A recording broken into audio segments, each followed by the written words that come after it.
ಎಲ್ಲರಿಗೂ ನಮಸ್ಕಾರ.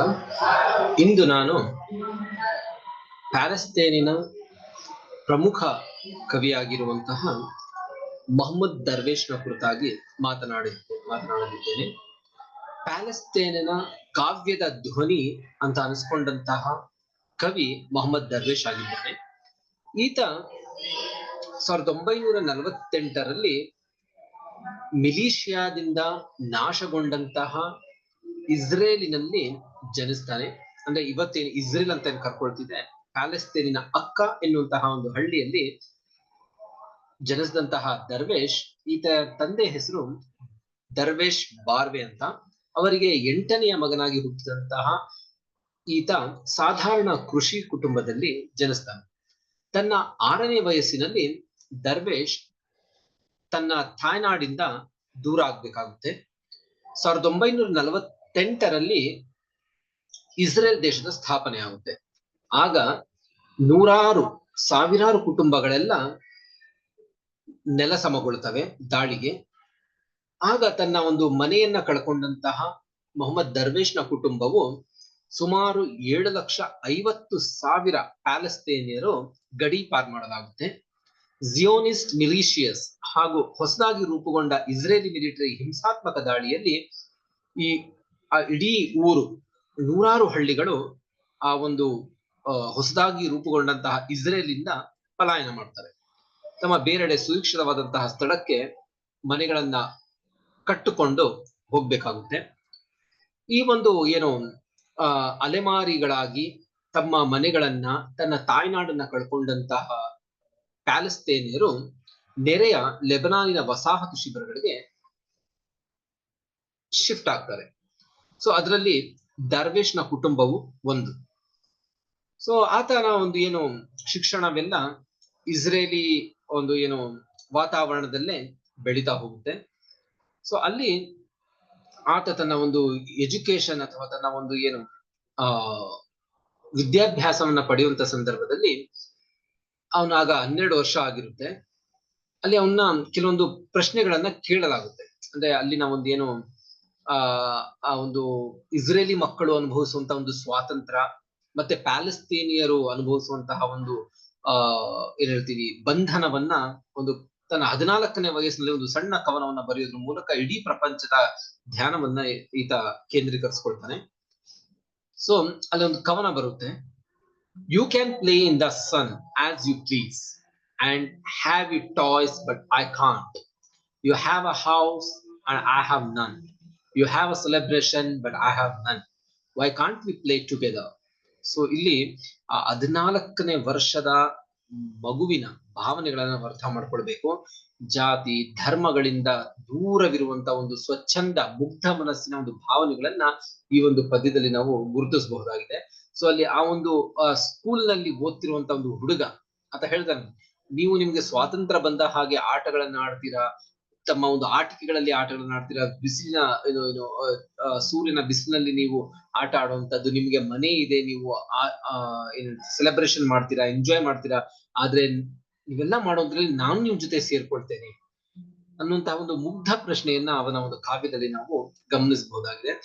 ಸೊ ಅದೇ ರೀತಿ ಅವನೇನು ಕವಿತೆಗಳನ್ನ ಬರೆಯುವಂತದ್ದು, ತನ್ನ ಒಂದು ಜನರ ಅಥವಾ ಮಾನವರು ಅನುಭವಿಸುವಂತಹ ನೋವನ್ನ, ಶೋಷಣೆಯನ್ನ ತನ್ನ ಒಂದು ಪದ್ಯಗಳ ಮೂಲಕ ಇಡೀ ಜಗತ್ತಿಗೆ ಸಾರ್ತಿರ್ಬೇಕಾದ್ರೆ ಇದು ಎಡಪಂಥೀಯರಿಗೆ ಅಥವಾ ಬಲಪಂಥೀಯರನ್ನ ನಾವು ಕ್ರಿಯೇಟ್ ಮಾಡ್ಕೊಂಡಿದೀವಲ್ಲ, ಸೊ ಅಂತ ಒಂದು ಜನರಿಗೆ ಇವನ ಕವಿತೆಗಳು ಇಷ್ಟ ಆಗುದಿಲ್ಲ. ಸೊ ಇವನ ತಂದೆಯನ್ನ ಆ ಕೆಲಸ ತೆಗೆದಾಕ್ಬಿಡ್ತಾರೆ. ಅವನ ತಂದೆ ಒಂದು ಯಾವ ಸ್ಥಳೀಯ ಕ್ವಾರಿಯಲ್ಲಿ ಕೆಲಸ ಮಾಡ್ತಿರ್ತಾನೆ, ಅವನ ಕೆಲಸನ ತೆಗೆದಾಕುವಂತದ್ದು. ಸೊ ಅದೇ ರೀತಿ ಪ್ಯಾಲೆಸ್ತೇನಿಯರ ನೋವನ್ನ ಹಲವಾರು ಕವಿಗಳು ಹಿಡಿದಿಟ್ಟಿದ್ದಾರೆ. ಅದರಲ್ಲಿ ಸಮೀಹ್ ಅಲ್ ಖಾಸಿಮ್ ಅನ್ನುವಂತಹ ಒಬ್ಬ ಕವಿ ಬರೆದಿರುವಂತಹ how I become an article, ಅಂದ್ರೆ ಪ್ಯಾಲೆಸ್ತೇನಿಯರ ಒಂದು ನೋವು, ಇದು ಇವತ್ತಿಂದಲ್ಲ, ಸುಮಾರು 100-200 ವರ್ಷಗಳಿಂದ ನಡ್ಕೊಂಡು ಬರ್ತಿರುವಂತಹ ಒಂದು ಶೋಷಣೆ, ದಬ್ಬಾಳಿಕೆ ಪ್ರತಿಫಲ ಅಂತ ನಾವು ಹೇಳ್ಬೋದಲ್ಲಿ. ಅದೇ ರೀತಿ ಮತ್ತೊಬ್ಬ ಕವಿ ಬರ್ತಾನೆ, Fadwa to on the night and the horsemen ಅನ್ನುವಂತ ಒಂದು ಕವನ ಸಂಗ್ರಹವಿರ್ಬೋದು. ಮತ್ತೆ ಇನ್ನೊಬ್ಬ ತೌಫೀಕ್ ಜಯಾದ್ ಅನ್ನುವಂತಹ ಹಿಯರ್ ವಿ ವಿಲ್ ಸ್ಟೇ, ನಾವಿಲ್ಲೇ ಉಳಿತೇವೆ, ಅಂದ್ರೆ ನಮ್ಮ ರಾಷ್ಟ್ರ ಅನ್ನುವಂತಹ ಒಂದು ಅವರ ಒಂದು ಪ್ರತಿರೋಧವನ್ನು ನಾವಲ್ಲಿ ನೋಡ್ಬೋದು. ಅದೇ ರೀತಿ ದರ್ವೀಶ್ ಏನ್ ಮೊಹಮ್ಮದ್ ದರ್ವೀಶ್ ಅನ್ನುವಂತಹ ಅವನ ಕಾವ್ಯದ ಬಗ್ಗೆ ಹೇಳ್ತಾರೆ. ಅವನು ಕಾವ್ಯದ ಹುಟ್ಟಿನ ಬಗ್ಗೆ ಹೇಳ್ತಾನೆ. ಕಾವ್ಯದ ಒಂದು ಆ ಹುಟ್ಟು ಹೇಗಾಗುತ್ತೆ ಅನ್ನೋದನ್ನ ಹೇಳ್ತಾನೆ.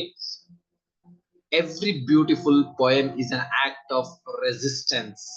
ಅಂದ್ರೆ ಪ್ರತಿ ಸುಂದರವಾದ ಕವಿತೆಯು ಪ್ರತಿರೋಧದ ಕ್ರಿಯೆಯಾಗಿದೆ. ಒಂದು ಪ್ರತಿರೋಧದ ಮೂಲಕ ಒಂದು ಪ್ರತಿಯೊಂದು ಕಾವ್ಯ ಹುಟ್ಕೊಳ್ಳುತ್ತೆ ಅನ್ನುವಂತಹ ತನ್ನ ಒಂದು ಅನುಭವದ ಮೂಲಕ ಅವನು ಹೇಳಿರೋದನ್ನ ನಾವಲ್ಲಿ ಗಮನಿಸ್ತೇವೆ. ಸೊ ಅದೇ ರೀತಿ ಈ ಒಂದೇನು ಪ್ಯಾಲೆಸ್ತೇನಿನ ರಾಷ್ಟ್ರಕವಿ ಅನಿಸ್ಕೊಂಡಂತಹ ದರ್ವೇಶ್ ಅವರು ಆತ ಅಲ್ಲಿ ಶೋಷಿತರ ಪರವಾಗಿ ದಬ್ಬಾಳಿಕೆಗೆ ಒಳಗಾದಂತವರು ಮತ್ತೆ ಹಿಂಸೆಯನ್ನು ಅನುಭವಿಸ್ತಿರುವಂತಹ ಜನರ ಬಗ್ಗೆ ತನ್ನ ಒಂದು ಕವನವನ್ನ ರಚನೆ ಮಾಡಿದ್ದನ್ನ ನೋಡ್ತೇವೆ. ಅದೇ ರೀತಿ ಮಾರ್ಚ್ 2000ರಲ್ಲಿ ಇಸ್ರೇಲಿನ ಶಿಕ್ಷಣ ಮಂತ್ರಿ ಯೋಸಿ ಸರೀದ್ ಅನ್ನುವಂಥವನು ತನ್ನ ಶಿಕ್ಷಣ ಪಠ್ಯಗಳಲ್ಲಿ ದರ್ವೀಶ್ನ ಕಾವ್ಯವನ್ನ ಸೇರಿಸಬೇಕು ಅನ್ನುವಂತಹ ಒಂದು ಪ್ರಸ್ತಾವನೆಯನ್ನ ಇಡ್ತಾನೆ. ಆದ್ರೆ ಅಲ್ಲಿನ ಪ್ರಧಾನಮಂತ್ರಿ ಎಹೂದ್ ಬರಾಕ್ ಅನ್ನುವಂಥವನು ಅದನ್ನ ನಿರಾಕರಿಸ್ತಾನೆ. ಅದಕ್ಕೆ ಪ್ರತಿಕ್ರಿಯಿಸಿದಂತಹ ದರ್ವೀಶ್ ಹೇಳ್ತಾನೆ, ಅರಬ್ ಕವಿ ಮತ್ತು ಈ ನೆಲದ ನಡುವೆ ಪ್ರೇಮ ಕಥೆ ಇದೆ ಎಂದು ವಿದ್ಯಾರ್ಥಿಗಳಿಗೆ ಕಲಿಸಲು ಇಸ್ರೇಲಿಗೆ ಬಯಸುವುದಿಲ್ಲ. ಇಸ್ರೇಲ್ ಏನು ಪ್ರೇಮವನ್ನ ಕಲಿಸುವಂತಹ ಯಾವುದೇ ಕಾರ್ಯ ತನ್ನ ಮುಂದಿನ ಜನರೇಷನ್ಗೆ ಮಾಡ್ತಿಲ್ಲ ಅನ್ನೋದನ್ನ ಹೇಳ್ತಾನೆ. ನನ್ನ ಕವನವನ್ನು ಆನಂದಿಸಲು ಅವರು ನನ್ನನ್ನು ಓದಬೇಕೆಂದು ನಾನು ಬಯಸುತ್ತೇನೆ, ಶತ್ರುಗಳ ಪ್ರತಿನಿಧಿಯಾಗಿ ಅಲ್ಲ. ಅಂದ್ರೆ ಇಲ್ಲಿ ಮಹಮ್ಮದ್ ದರ್ವೇಶ್ ಒಬ್ಬ ಪ್ರಮುಖ ಕವಿ ಅಂತ ನಮ್ಗೆ ಯಾವಾಗ ಅನಿಸ್ಕೊಳ್ತಾನಂತ ಹೇಳಿದ್ರೆ ಇವನ ಒಂದು ಧರ್ಮಾತೀತವಾದಂತಹ ಒಂದು ದೃಷ್ಟಿಕೋನ, ಅಂದ್ರೆ ಕೋಮು ಸೌಹಾರ್ದತೆಯ ಒಂದು ಪ್ರತೀಕವಾಗಿ ಇವನ ಕಾವ್ಯವನ್ನ ನಾವು ಗಮನಿಸಬಹುದು. ಅಂದ್ರೆ ಏನು ಜೂಯಿಷ್ ಮತ್ತು ಮುಸ್ಲಿಮರ ಇಸ್ಲಾಂ ಧರ್ಮದ ಏನು ಒಂದು ದ್ವೇಷವಿದೆ, ಆ ದ್ವೇಷವನ್ನ ಈತ ನಿರಾಕರಿಸುವಂತದ್ದು, ಪ್ರೇಮವನ್ನ ಹರಡುವಂತಹ ಒಂದು ಏನು ಕೆಲಸವನ್ನ ಇದು ತನ್ನ ಕಾವ್ಯದಲ್ಲಿ ಮಾಡ್ತಾ ಬರ್ತಾನೆ. ಸೊ ಹಾಗೆ ನಾವು ಇವತ್ತಿಗೂ ಸಹ ನೋಡ್ತೀವಿ ಪ್ಯಾಲೆಸ್ತೇನಿನ ಅಥವಾ ಇಸ್ರೇಲ್ ಹೊಸದಾಗಿ ಸೃಷ್ಟಿಯಾಗಿರುವಂತಹ ದೇಶ ಏನಿದೆ ಅಲ್ಲಿನ ಗೋಡೆಗಳ ಮೇಲೆ ಇವನ ಕವಿತೆಗಳನ್ನ ಬರೆದು ಸಾಮಾನ್ಯರ ಜನರಿಗೆ ಪ್ರೇಮದ ಮಹತ್ವವನ್ನ ಹೇಗೆ ಅಲ್ಲಿನ ಜನರು, ಅಲ್ಲಿನ ಯುವಕರು, ಅಲ್ಲಿನ ಯೂತ್ ಜನರೇಷನ್ ಹೇಗ್ ಮಾಡ್ತಿದೆ ಅನ್ನೋದನ್ನ ನಾವು ಗಮನಿಸ್ಬೋದು.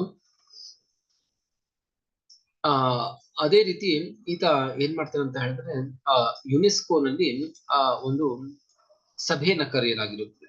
ಆ ಸಭೆಯಲ್ಲಿ ಅಲ್ಲಿನ ಒಬ್ಬ ಏನು ಪ್ಯಾಲೆಸ್ತೇನಿನ ನಾಯಕನಾಗಿದ್ದಂತಹ ಯಾಸರ್ ಅರಾಫತ್, ಪ್ಯಾಲೆಸ್ತೈನ್ ಲಿಬರಲೇಷನ್ ಆರ್ಗನೈಸೇಷನ್ ನ ನಾಯಕನಾದಂತಹ ಯಾಸರ್ ಅರಾಫತ್ಗೆ 1994ರಲ್ಲಿ ನೊಬೆಲ್ ಪುರಸ್ಕಾರ ಬಂದಿರುತ್ತೆ.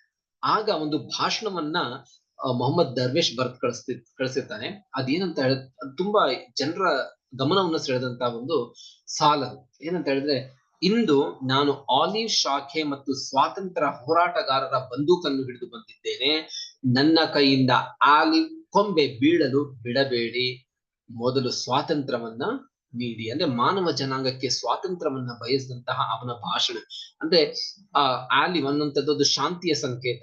ನಾನು ಆಲಿವ್ ಶಾಖೆಗಳನ್ನ ಹಿಡ್ಕೊಂಡಿದ್ದೀನಿ, ಬೇಕಾದ್ರೆ ನನ್ನ ಕೈಯಿಂದ ನೀವು ಬಂದೂಕನ್ನ ಬಿಡಿಸ್ಬಿಡಿ, ಆದ್ರೆ ಆಲಿವ್ ಗಿಡಗಳನ್ನ, ಆಲಿವ್ನ ಒಂದು ಕೊಂಬೆಯನ್ನ ಬೀಳಿಸ್ತಾರೆ ಹಾಗೆ ಅದನ್ನ ಸಂರಕ್ಷಣೆ ಮಾಡುವಂತ, ಸ್ವಾತಂತ್ರ್ಯ ಸಂರಕ್ಷಣೆ ಮಾಡುವಂತ ಜವಾಬ್ದಾರಿ ಎಲ್ರದಾಗಿದೆ ಅನ್ನುವಂತ ಒಂದು ಯಾಸರ್ ಅರಾಫತ್ನ ಭಾಷಣದ ಮೂಲಕ ದರ್ವೇಶ್ ತನ್ನ ಒಂದು ಮನದ ಆಳವನ್ನ ಕಳಿಸ್ತಾನೆ. ಸೊ ಹಾಗೆ ಇವನ ಒಂದು ಕಾವ್ಯವಿರ್ಬೋದು, ಈ ತರ ಒಂದು ಏನು ಸಾಹಿತ್ಯ ರಚನೆ ಇರ್ಬೋದು, ತುಂಬಾನೇ ಪ್ರಮುಖವಾದದ್ದು. ಅದೇ ರೀತಿ ಆತನ ಒಂದು ಕವನ ಇದೆ, ದ ಐಡೆಂಟಿಟಿ ಕಾರ್ಡ್ ಅಂತ 1964ರಲ್ಲಿ ಬರೆದಂತದ್ದು. ಅದು ಇಂಗ್ಲಿಷ್ ನಲ್ಲಿ ಹೀಗಿದೆ: write down, I am an Arab and my identity card number is 50,000. I have 8 children and the 9th arrives in the summer. Does this bother you? ಅಂದ್ರೆ ಕನ್ನಡದಲ್ಲಿ ಅನುವಾದ ಮಾಡಿದಾಗ, ನಾನು ಅರಬ್ ಎಂದು ಬರೆಯಿರಿ ಮತ್ತು ನನ್ನ ಗುರುತಿನ ಚೀಟಿ ಸಂಖ್ಯೆ 50,000. ನನಗೆ 8 ಮಕ್ಕಳಿದ್ದಾರೆ ಮತ್ತು 9ನೆಯ ಬೇಸಿಗೆಯಲ್ಲಿ ಬರುತ್ತಾನೆ. ಇದು ನಿಮಗೆ ತೊಂದರೆಯಾಗುತ್ತಿದೆಯೇ ಅನ್ನುವಂತಹ ಆತನ ಗೃಹ ಬಂಧನಕ್ಕೆ ಒಳಗಾದಾಗ ಬರೆದಂತಹ ಒಂದು ಪ್ರತಿಭಟನೆಯ ಗೀತೆಯಾಗಿ ನಾವು ಇದನ್ನ ನೋಡ್ಬೋದು. ಅಂದ್ರೆ ಈತ ಒಂದು ಏನು ಇಸ್ರೇಲಿಗರ ಒಂದು ಶೋಷಣೆ, ದಬ್ಬಾಳಿಕೆಯನ್ನ ವಿರೋಧಿಸಿದಂತಹ, ಸರ್ವರಿಗೂ ಸ್ವಾತಂತ್ರ್ಯವನ್ನ ಬಯಸಿದಂತಹ ಒಬ್ಬ ಕವಿ ಮೊಹಮ್ಮದ್ ದರ್ವೇಶ್ ಆಗಿ ಇರೋದನ್ನ ನಾವು ಕಾಣಬಹುದು. ಅದೇ ರೀತಿ ಇದನ್ನ ಮತ್ತೊಂದು ಕಾವ್ಯ ಇದೆ, ತುಂಬಾ ಅದನ್ನು ಸಹ ಪ್ರಸಿದ್ಧಿಯನ್ನ ಪಡೆದಂತಹದ್ದೇ ಕಾವ್ಯ ಆಗಿದೆ. ಸೊ ಅಲ್ಲಿ ಏನಂತ ಹೇಳಿದ್ರೆ ಯುದ್ಧದ ಬಗ್ಗೆ, ಯುದ್ಧದ ಅನಾಹುತಗಳ ಬಗ್ಗೆ, ಏನು ಇಸ್ರೇಲಿಗರು ಗಾಜಾದಲ್ಲಿ ಬೇರೆ ಬೇರೆ ಜಾಗಗಳಲ್ಲಿ ಮಾಡಿದಂತಹ ನರಮೇಧ, ಅದನ್ನ ಅನುಭವಿಸಿದಂತಹ ಒಬ್ಬ ಕವಿ ಆತ. ತನ್ನ ಕಣ್ಣಾರೆ ಕಂಡಂತಹ ಹತ್ಯಾಕಾಂಡಗಳನ್ನ, ದುಃಖದ ನಡುವೆ ಪ್ರಾತಿನಿಧ್ಯವನ್ನು ಕಂಡುಕೊಳ್ಳದೆ ಇರುವಂತಹ ಒಬ್ಬ ಕವಿಯಾಗಿ ನೋಡ್ತೇವೆ. ಸೊ ಅವನು ಯುದ್ಧದ ಬಗ್ಗೆ ಒಂದು ಕವನವನ್ನ ಬರೀತಾನಲ್ಲಿ. ಮೊದಲು ಅದನ್ನ ಇಂಗ್ಲಿಷ್ ನಲ್ಲಿ ಓದಿ ನಂತರ ಕನ್ನಡದ ಒಂದು ಭಾವಾರ್ಥವನ್ನು ಓದ್ತೇನೆ ನಾನು. The war will end. The leaders will shake hands. The old woman will keep waiting for her martyred son. That girl will wait for her beloved husband, and those children will wait for their heroic father.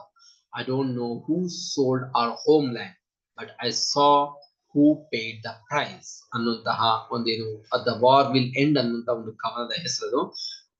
ಅದನ್ನ ಕನ್ನಡದಲ್ಲಿ ನಾವು ಭಾವಾನುವಾದ ಮಾಡಿದಾಗ ಹೀಗಿದೆ: ಯುದ್ಧವು ಕೊನೆಗೊಳ್ಳುತ್ತದೆ, ಮುಖಂಡರು ಹಸ್ತಲಾಘವ ಮಾಡುತ್ತಾರೆ, ಮುದುಕಿ ತನ್ನ ಹುತಾತ್ಮ ಮಗನಿಗಾಗಿ ಕಾಯುತ್ತಲೇ ಇರುತ್ತಾಳೆ, ಆ ಹುಡುಗಿ ತನ್ನ ಪ್ರೀತಿಯ ಪತಿಗಾಗಿ ಕಾಯುತ್ತಾಳೆ, ಮತ್ತು ಆ ಮಕ್ಕಳು ತಮ್ಮ ವೀರ ತಂದೆಗಾಗಿ ಕಾಯುವರು.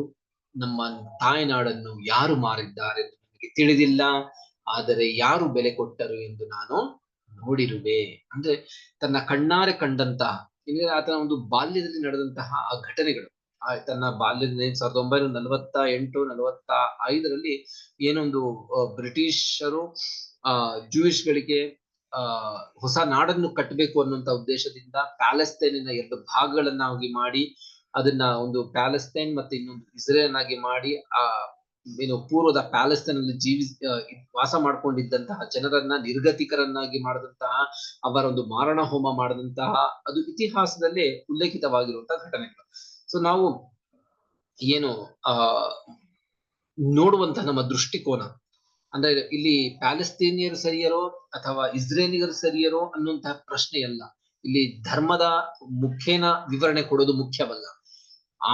ಈ ಒಂದು ಯುದ್ಧಗಳಲ್ಲಿ, ಈ ಒಂದು ಶೋಷಣೆಯಲ್ಲಿ ತೊಂದರೆಗೊಳಗಾದಂಥವ್ರು ಯಾರು, ಅದು ಜೂಯಿಷ್ ಇರ್ಲಿ ಅಥವಾ ಮುಸ್ಲಿಮರು ಇರ್ಲಿ, ಅವರಿಬ್ಬರೂ ಮಾನವರು.